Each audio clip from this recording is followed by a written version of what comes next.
विद्यार्थियों नमस्कार। आज हम पढ़ेंगे मुगल काल के समकालीन इतिहासकार।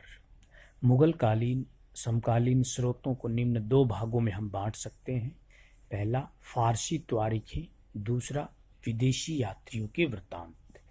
फारसी तारीखों के अंतर्गत हम पहला लेंगे बाबरनामा।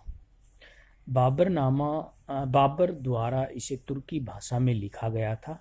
बाद में इसके 3 फारसी अनुवाद किए गए, जौना खां द्वारा, पाइंदा खां द्वारा, अब्दुल रहीम खान खाना के द्वारा।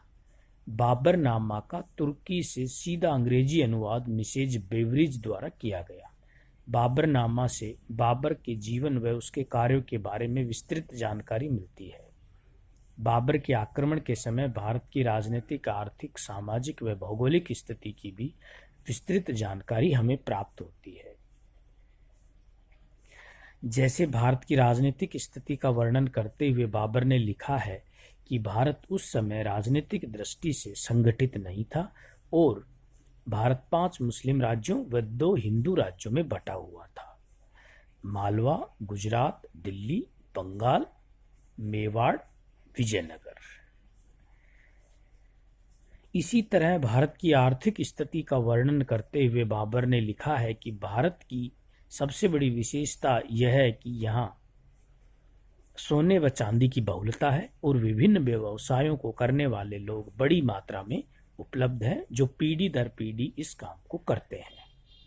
बाबरनामा द्वारा जो उपयुक्त वर्णन किया गया है उसे लेनपूल, रशब्रुक विलियम और प्रोफेसर डाउनसन ने ऐतिहासिक दृष्टि से काफी हद तक प्रामाणिक माना है।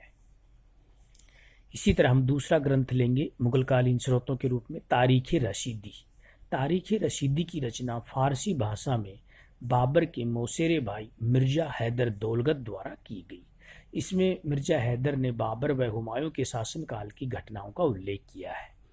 1540 ईस्वी में कन्नौज के युद्ध में शेरशाह के विरुद्ध हुमायूं के पक्ष में लड़ा था। एक अन्य ग्रंथ है कानून हुमायूनी। इस ग्रंथ की रचना हुमायूं के समय ख्वांदा मीर द्वारा की गई।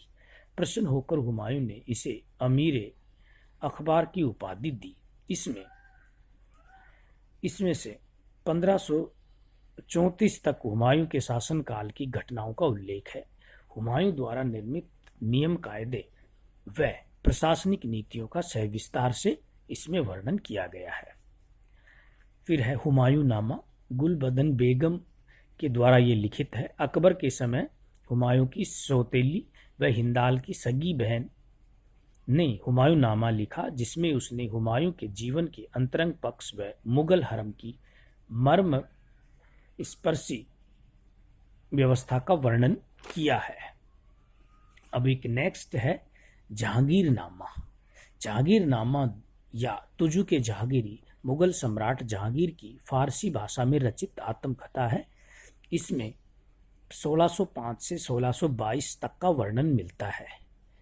नेक्स्ट इकबाल नामाए जहांगीरी।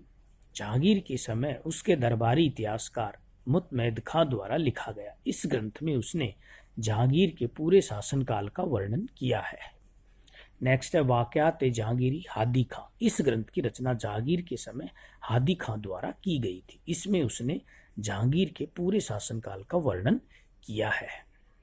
मासीर जहांगीरी। इसमें कामगार खान ने जहांगीर के पूरे शासनकाल का वर्णन किया है। बादशाह नामा। यह कजवीनी द्वारा लिखा गया।